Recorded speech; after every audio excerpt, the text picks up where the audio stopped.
वृंदाची अहो तुम्हाला ठाऊक नाही वाटतं? काय ठाऊक नाही म्हणताय? विठ्ठलपंत आणि रुक्मिणींनी देह समर्पण केलाय प्रायश्चित्त म्हणून. प्रायश्चित्त म्हणून म्हणजे? पैठणच्या धर्मपीठानं दिलं होतं म्हणे प्रायश्चित्त, आणि ते केलं तरच मुलांना शुद्धीपत्र मिळणार होतं. अहो या पैठणच्या पंडितांना आम्ही श्रेष्ठ समजत होतो. आई बापांच्या प्रायश्चित्त घेण्यानं मुलं शुद्ध होत नाही. अहो पापाची संतती ही कायम पापीच राहणार नाही. म्हणजे पापाची पगडी काढली आणि पुण्याची लिहिली, इतकं सहज सोपं वाटलं का काय? ते काय बोलता विसोबा, मुलं पोरकी झाली.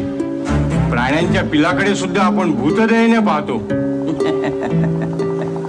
छान छान. अहो मग स्वग्रही घेऊन जा ना ती पापाची वंशावर. अहो अवघी आळंदी भ्रष्ट करून आई बापाने प्रायश्चित्त घेतल्यानं संतती पवित्र होत नाही. प्रायश्चित्त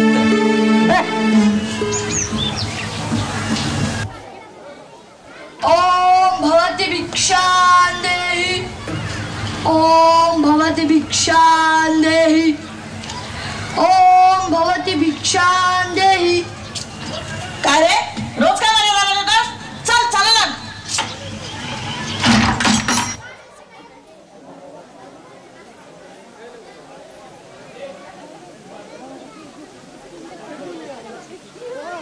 ओम भवती भिक्षां देहि. ए काय सकाळच्या बाहेर राम पारत लक्ष ठेवायला.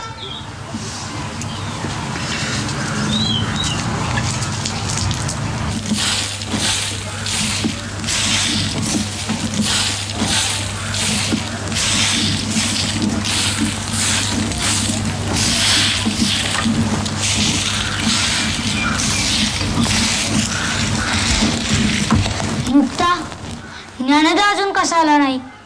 मला खूप भूक लागली. सोपान दादा ज्ञानदा गावात गेलाय. काल अवघा गाव फिरून काही म्हणून मिळालं नाही. आजही पाणी पिऊनच राहावं लागेल कदाचित. मुक्ता, तुला नाही भूक लागली? तू आणि ज्ञानदा इतकं प्रेमाने बोलता की त्यानेच माझी भूक शमते. तुला पाणी देऊ का? हा ज्ञानदा अजून कसा आला नाही? ओम भवती भिक्षां देहि.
फोकस करा.